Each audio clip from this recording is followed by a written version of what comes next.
Pouco depois das 14h, Alexandre de Moraes começou a interrogar Jair Bolsonaro. A Procuradoria-Geral da República acusa o ex-presidente de ser o chefe da trama golpista. Bolsonaro negou que tenha tratado com comandantes militares sobre um golpe de Estado no Brasil ou que tenha avaliado prender autoridades. Mas o ex-presidente disse que discutiu com a alta cúpula militar possibilidades constitucionais para contestar o resultado das urnas, mesmo tendo perdido as eleições presidenciais de 2022. Sentado entre dois advogados, o ex-presidente Jair Bolsonaro iniciou dizendo que a denúncia contra ele não procede. É verdadeira a acusação que lhe é feita? Não procede a acusação, Excelência. Logo depois, Alexandre de Moraes disse que iria seguir a ordem cronológica dos fatos. Nessa etapa, segundo o rito processual, o réu exerce a autodefesa e não pode ser contraditado. Moraes leu diversas declarações de Bolsonaro dadas ao longo do mandato, em que questionava a segurança das urnas e do processo eleitoral. Moraes quis saber qual era o fundamento para as reiteradas alegações de fraude. Eu fiquei 2 anos como vereador e 28 como parlamentar. A minha retórica sempre foi parecida com isso. Vamos lá. A questão da desconfiança, suspeição ou crítica às urnas não é algo privativo meu. Essa foi a minha retórica, que eu usei muito enquanto deputado e depois como presidente, também buscando aí o voto impresso como uma forma a mais de termos mais uma barreira, para evitar qualquer possibilidade de se alterar o resultado de umas eleições. Moraes também questionou a declaração de Bolsonaro durante a reunião ministerial de julho de 2022, de que ele, Moraes, Edson Fachin e Luiz Roberto Barroso, todos do STF, estariam recebendo dinheiro para fraudar as eleições. Bolsonaro então falou que não tinha provas do que disse e se desculpou.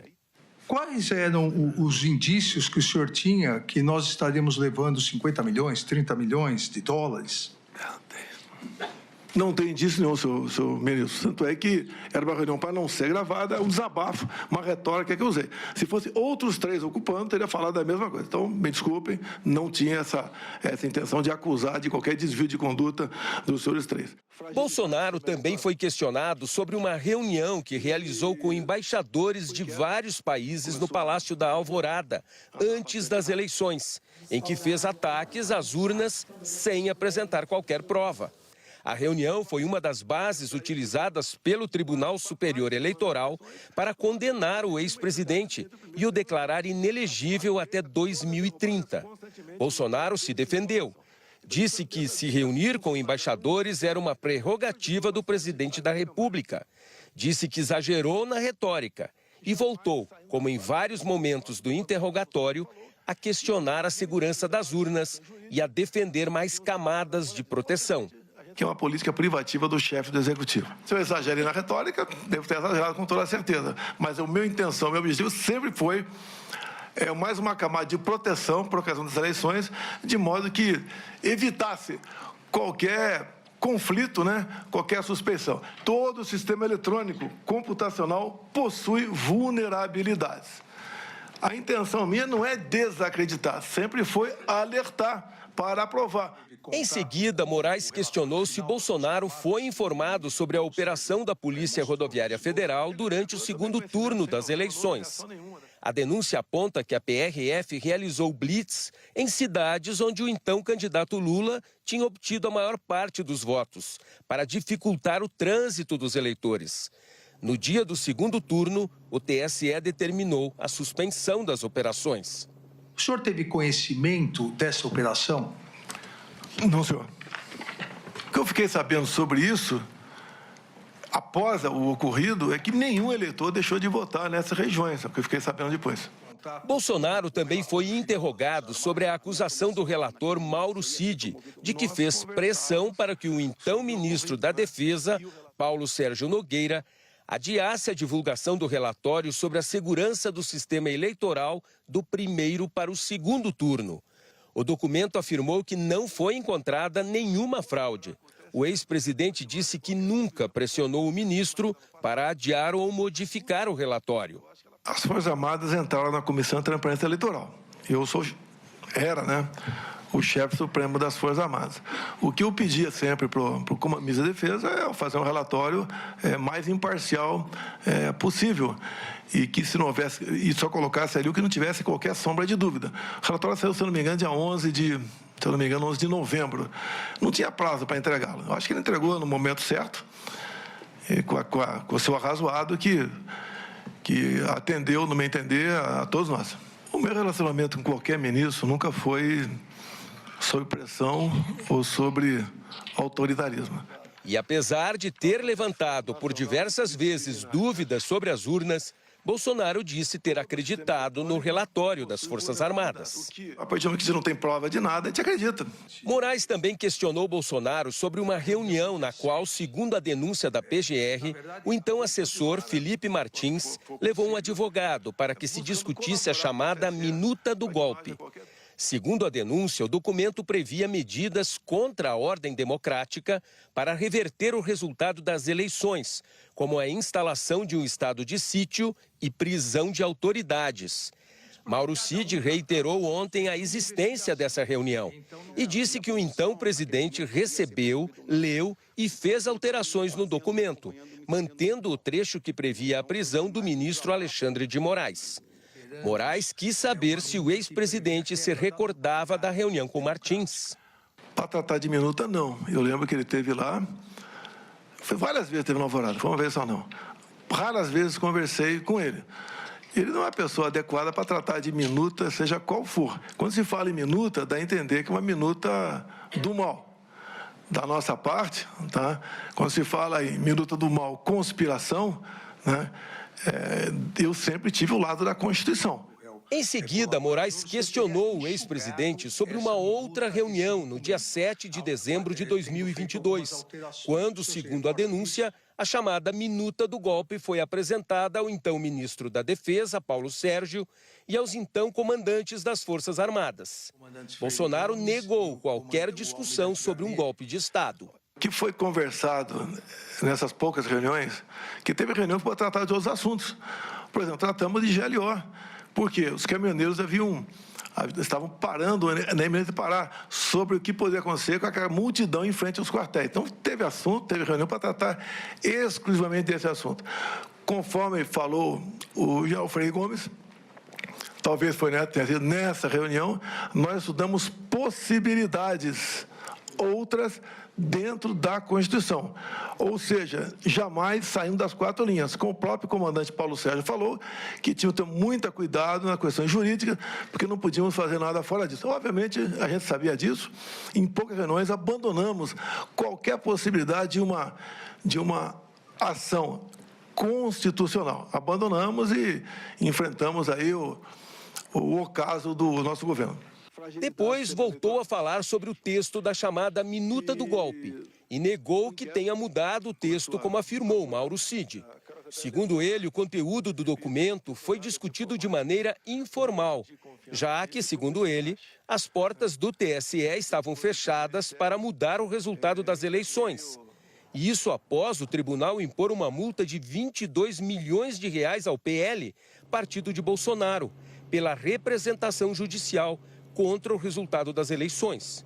E por isso não havia clima para qualquer coisa. Bolsonaro também negou que o almirante Almir Garnier, então comandante da Marinha, tenha colocado tropas à disposição para um golpe. Não existia essa vontade. O sentimento de todo mundo é que não tínhamos mais nada o que fazer.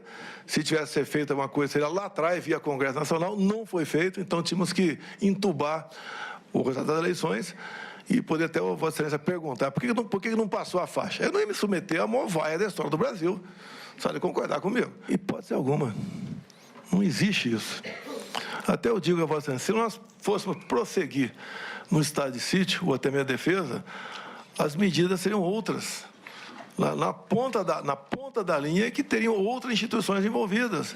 Agora, não tinha clima, não tinha oportunidade, não tínhamos uma base minimamente sólida para fazer qualquer coisa. E, repito, só foi conversado esses outros hipóteses constitucionais, tendo de vista o TSE ter fechado as portas para a gente. Em vários momentos do interrogatório, o ex-presidente Jair Bolsonaro repetiu que nunca se falou em golpe no alto escalão de seu governo. Ele também negou que tenha sido ameaçado de prisão pelo general Freire Gomes durante a reunião no Palácio da Alvorada, como afirmado em depoimento pelo ex-comandante da Aeronáutica, Batista Júnior. Bolsonaro afirmou que não tem qualquer ligação com os atos golpistas de 8 de janeiro e disse que a invasão das sedes dos três poderes não se pode chamar de tentativa de golpe. Golpe de Estado, né? Que você vai chegar lá, tá chegando lá.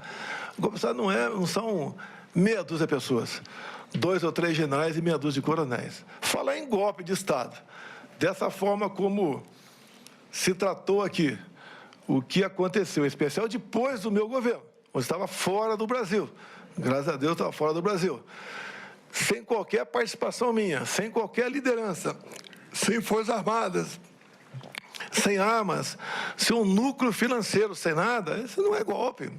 O ex-presidente repetiu que não havia clima para uma ruptura democrática no Brasil. Da minha parte, por parte de comandantes militares, outros que estavam do meu lado, nunca se falou em golpe. Golpe é uma coisa abominável. O golpe até seria fácil começar.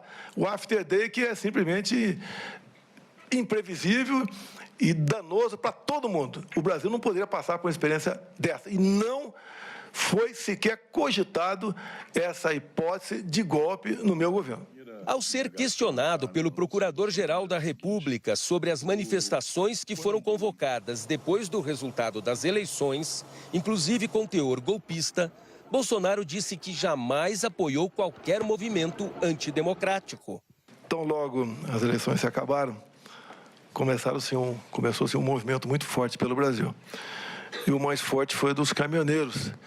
Se eu não me engano, dia 1º de novembro ou dia 2, eu fiz um vídeo pedindo, então, que eles desobstruíssem as vias. Se eu não me engano, nós tínhamos perto de 1000 pontos de estrangulamento. A própria PRF sozinha não podia desmobilizar. Se eu almejasse o caos no Brasil, é só ficar quieto. Eu pacifiquei o máximo que pude ao longo dos 2 meses de transição.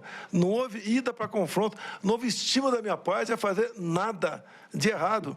Obviamente, perdi a eleição, não convoquei ninguém para fazer protesto, fazer qualquer coisa ilegal ou até mesmo legal. Eu simplesmente fiquei recluso. Bolsonaro também disse que não desmobilizou os acampamentos em frente aos quartéis por temer algo pior. O momento está muito forte. Se nós simplesmente desmobilizássemos aquilo, poderia o pessoal ir na região aqui da Praça dos Três Poderes, ficar pior ainda, ficar lá afastado. E no meu governo, 4 anos cheio do meu governo, nenhum, senhor Paulo Gonet, nenhum ato atentatório à democracia se fez presente. Se era tão atentatório assim, porque no dia 2 de janeiro, o atual presidente não o desmobilizou. Esperou mais 5 dias, mais 6 dias para desmobilizar. E talvez, pela minha figura, o pessoal não fez absurdo. Agora, tem sempre os malucos ali que ficam aquela ideia, né, de AI-5, intervenção militar, que as Forças Armadas, os chefes militares jamais iam embarcar nessa, porque o pessoal estava pedindo ali, até porque não cabia isso aí. E nós tocamos o barco, né? Então, me desculpa, respeitosamente, Vossa Excelência, não estimulamos nada de